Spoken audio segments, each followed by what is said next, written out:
Virtual reality, it's our everyday life. We've often heard the phrase that life is like a movie. This is true in the sense that there are characters, a storyline, plot devices.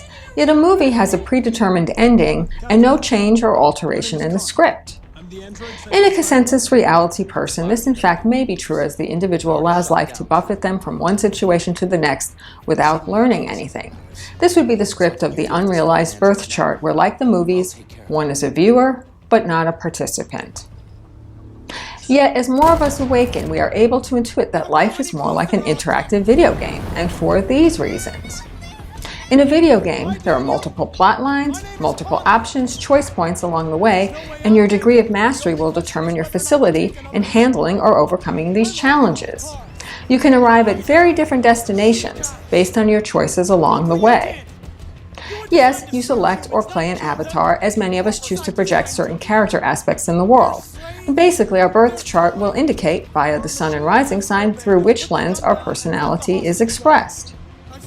We do generally identify with one or two traits indicated by a strong planetary or sign placement, such as good girl, hero, paramilitary, weirdo, negotiator, thief, prostitute.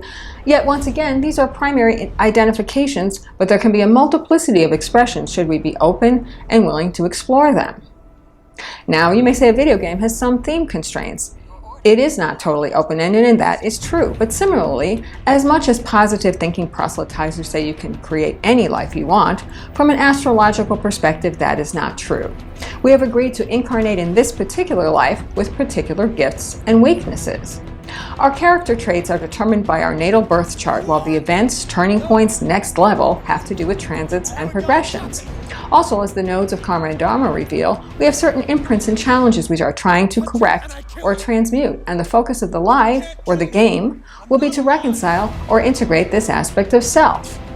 Just as it is unlikely that a 5'2" person will be a successful basketball player with one exception, there are probably certain experiences you will not have in this lifetime.